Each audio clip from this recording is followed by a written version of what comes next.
নেইমারের বেলায় fitness issue, অথচ একই মানদণ্ড নেই দানিলোর বেলায়। এমন দ্বিমুখী আচরণ নিয়ে এবার মন্তব্য সাবেক ব্রাজিলিয়ান ফুটবলার কার্লোস আলবার্তোর।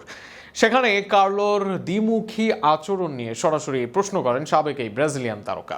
নেইমার ও দানিলোর বেলায় দ্বিমুখী নীতি নিয়ে থাকছে প্রতিবেদন। বাংলায় এক কথা আছে, যারে দেখতে নারী তার চলন বাঁকা। অর্থাৎ সব শর্ত বা সমস্যা আমাদের হাজির হয় অপছন্দের ব্যক্তিদের ক্ষেত্রে, অথচ অনেক সময় একই শর্তের বেড়াজালে পড়তে হয় না আরেক পছন্দের ব্যক্তিকে। এবার ব্রাজিল কোচ কার্লো আনচেলত্তিকে এমন প্রশ্নের বান ছুড়ে দিলেন সাবেক ব্রাজিলিয়ান তারকা। তুলনা দিলেন নেইমার ও দানিলোর। ব্রাজিলের হয়ে 5 ম্যাচ খেলা আলবার্তো এবার নেইমারের পক্ষ নিয়ে কার্লোর কাছে চান জবাবদিহিতা। সাবেক ব্রাজিলিয়ান আন্তর্জাতিক তারকা জাতীয় দলের কোচ কার্লো আনচেলত্তি খেলোয়াড় বাছাইয়ের মানদণ্ডে ধারাবাহিকতা নিয়ে প্রশ্ন তুলেছিলেন। বিশেষ করে সেই প্রশ্ন বান এসেছে নেইমার ও দানিলোকে ঘিরে, আর সেখানে আনচেলত্তির স্বচ্ছতা নিয়েও সন্দেহ উঠেছে তার। ব্রাজিল কোচ আনচেলত্তি আগে বলেছেন, টুর্নামেন্টে দলে জায়গা পেতে হলে নেইমারকে শতভাগ ফিট থাকতে হবে। তবে কার্লোস আলবার্তো মনে করছেন এই বাছাই প্রক্রিয়ায় এক ধরনের অসঙ্গতি রয়েছে।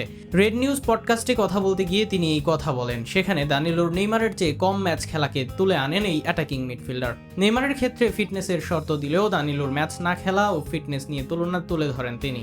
এ নিয়ে রেড নিউজে এই মিডফিল্ডার বলেন, একটা শর্ত হচ্ছে নেইমারকে শতভাগ ফিট হতে হবে, কিন্তু বলা হচ্ছে দানিলোর জায়গায় বিশ্বকাপ নিশ্চিত।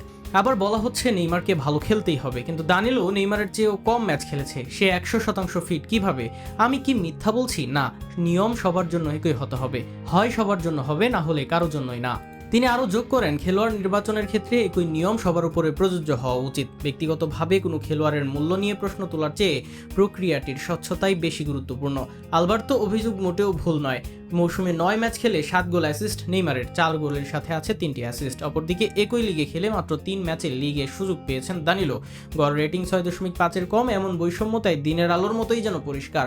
আগামী 18 মে চূড়ান্ত স্কোয়াড ঘোষণা হওয়ার কথা রয়েছে। এর আগে ব্রাজিলের রেকর্ড 6ষ্ঠ বিশ্বকাপ জয়ের লক্ষ্য দল প্রস্তুত করতে গিয়ে আনচেলত্তির সিদ্ধান্ত নিয়ে চাপ ক্রমেই বাড়ছে। এবার দেখা যাক এমন দ্বিমুখী আচরণের জবাব কিভাবে দেন কার্লো আনচেলত্তি।